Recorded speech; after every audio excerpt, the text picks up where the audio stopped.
¿Quieren saber más de cacao y chocolate? Pues acá les presento Estudios sobre el Cacao. Encantada de saludarlos. Mi nombre es Carmen Arteaga y esta es mi biblioteca.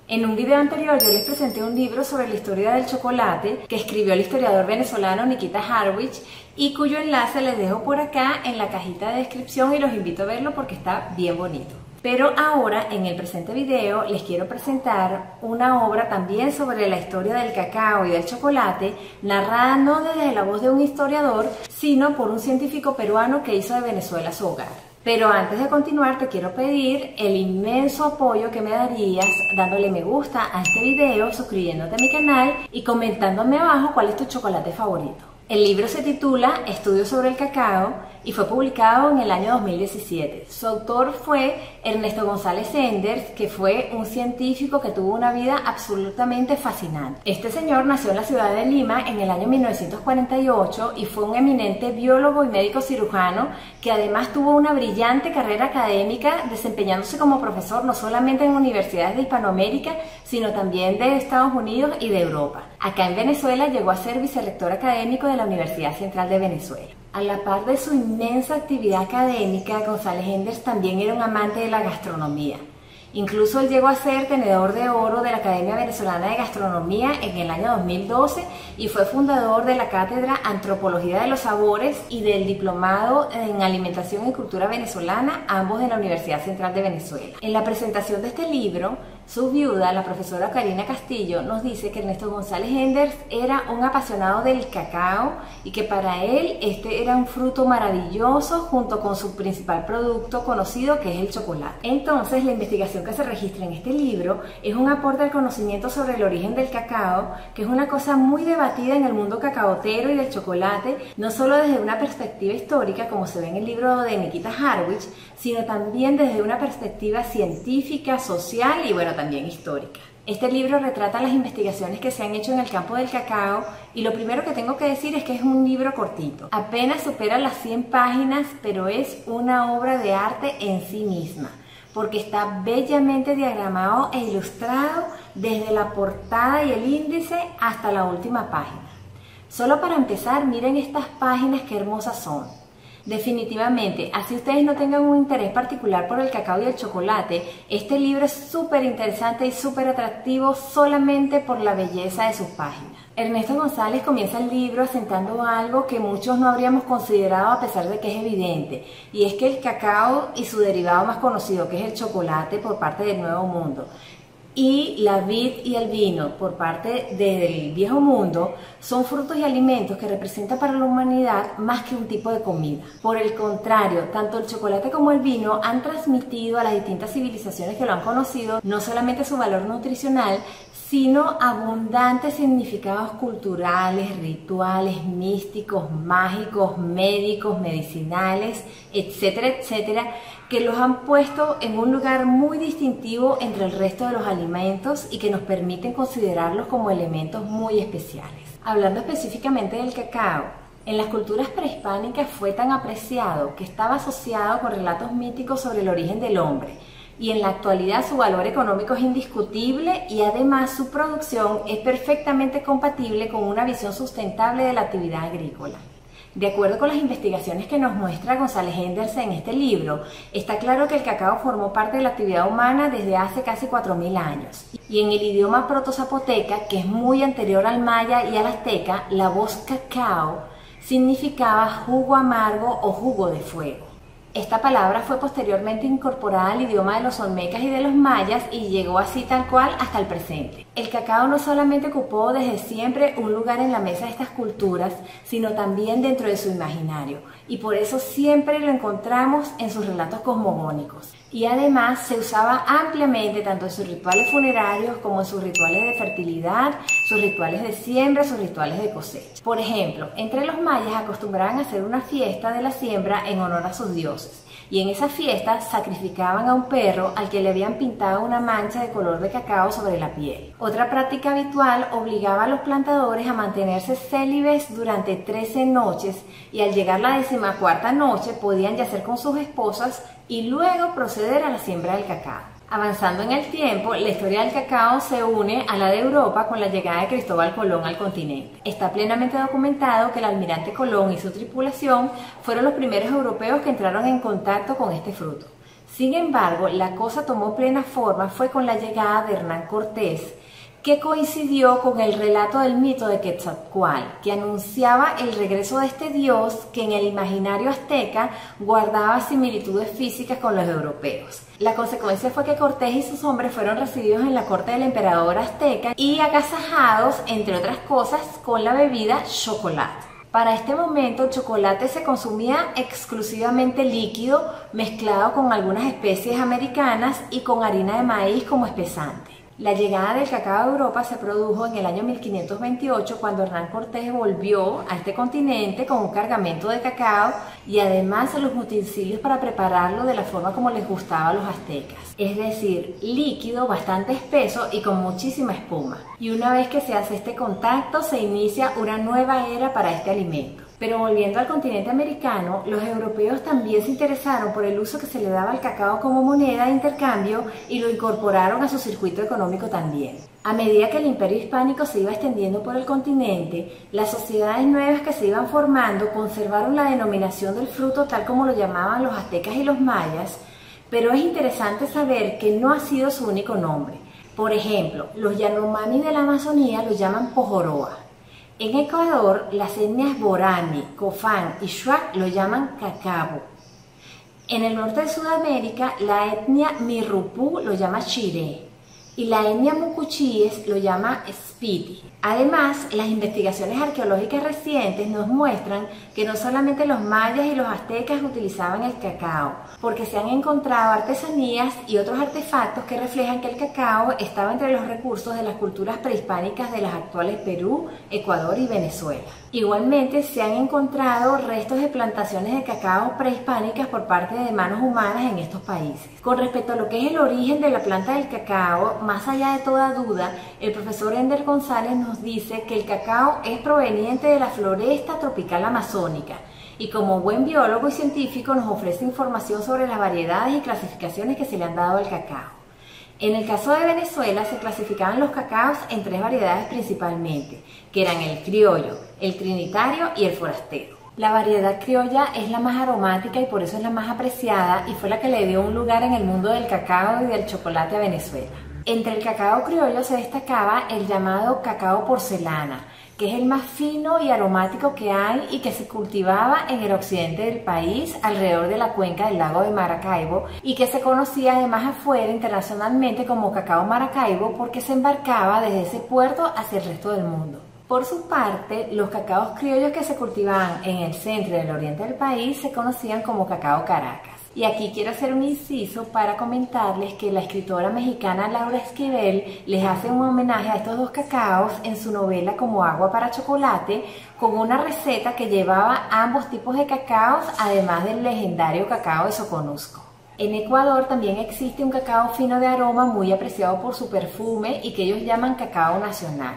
Y en cuanto al Perú, en tiempos recientes se ha identificado una variedad finísima, muy cercana genéticamente hablando al cacao nacional y que fue bautizada como Fortunato número 4, que se procesa solamente para el más exquisito y delicado chocolate.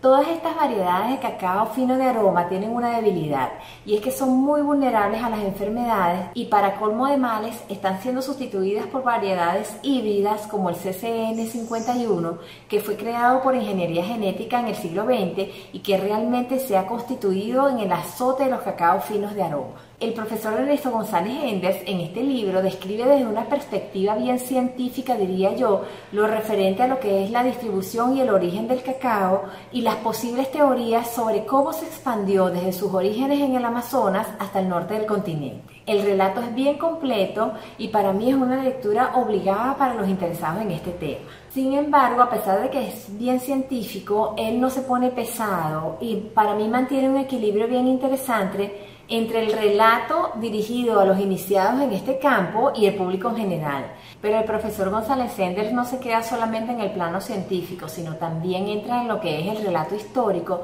y nos expone, pero de una manera bellísima, cómo en el periodo hispánico, a lo largo de los siglos, se fueron sucediendo y realizando expediciones a lo largo y ancho de Sudamérica que establecen sin lugar a dudas que había una abundancia de cacao en la cuenca amazónica y la del Orinoco. Y además nos describe los espacios donde crecía este fruto espontáneamente, que se llaman cacahuales, a diferencia de donde eran sembrados por la mano del hombre, que son los cacautales. Estos focos de crecimiento del cacao fueron identificados en su momento por expedicionarios y religiosos que avanzaban a lo largo del continente en la labor de evangelización de los pueblos que se iban encontrando.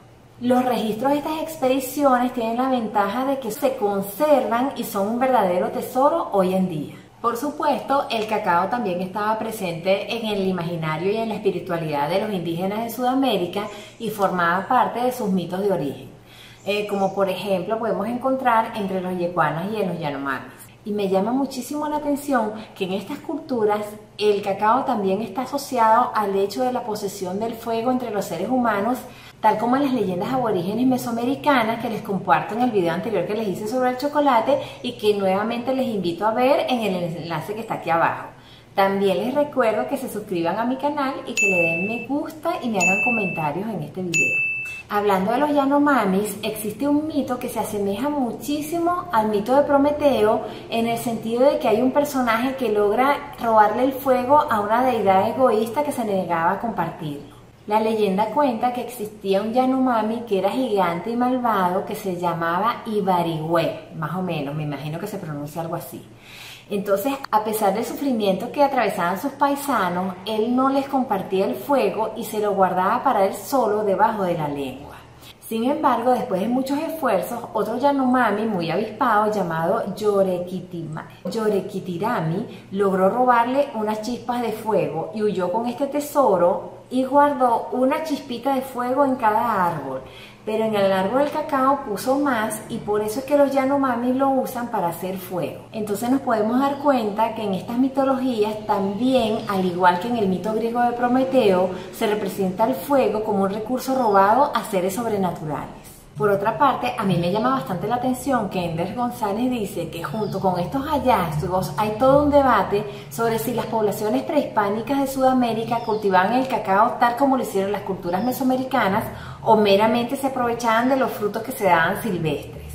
Y digo que es llamativo o es irónico porque hay teorías que dicen que solamente se cultivó en Mesoamérica a pesar de ser originario de Sudamérica. Incluso hay teorías que llegaron a plantear que fueron los españoles los que enseñaron a los indígenas de Sudamérica a cultivar el cacao a la manera como lo hacían los mayas y los aztecas. La conclusión de Ernesto González Enders es que el cacao sí se cultivaba en Sudamérica antes de la llegada de los españoles y se hacía en pequeñas extensiones porque esto es ideal para el cultivo de este tipo de fruto y al mismo tiempo ofrece una amplia evidencia para respaldar su tesis. Entre estas evidencias se encuentra que el cacao estaba incorporado plenamente a la gastronomía de muchas tribus y se usaba además para preparar chorote, que es una bebida espesa parecida a un atol, distinta al chocolate. Igualmente en este libro, el profesor Ernesto González nos hace un recorrido por las tesis sobre el proceso de domesticación del cacao desde hace 4000 años hasta el presente y para los interesados en el estudio de los orígenes genéticos, la diversidad y la domesticación y distribución del cacao desde su cuna en la Amazonía hasta el resto del continente. Este libro es una joya porque ofrece una extensa explicación sobre estos tópicos así como las distintas teorías al respecto.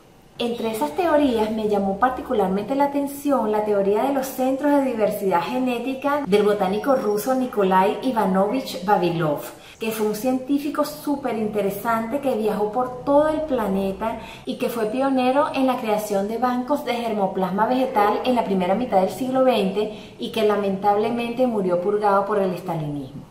La última parte del libro está dedicada al uso que se le ha dado al cacao desde tiempos inmemoriales hasta la actualidad y a este respecto es bien interesante que existen registros de que no solamente las civilizaciones mesoamericanas, sino las sudamericanas también le atribuían al cacao propiedades alimenticias, propiedades místicas, propiedades religiosas y también propiedades medicinales. Igualmente, como les dije al principio, el cacao fue usado como forma de pago y unidad de cálculo. En otras palabras, las representaciones del mundo de estas civilizaciones pasaban indefectiblemente por el cacao. Entonces, demostradamente, el cacao es mucho más que un producto meramente alimenticio, porque además se entiende que proporciona energía, buen ánimo, alegría, placer, y también está relacionado con el amor, la sensualidad, la fecundidad y el erotismo. No es casualidad que los amantes se regalen bombones el Día de los Enamorados.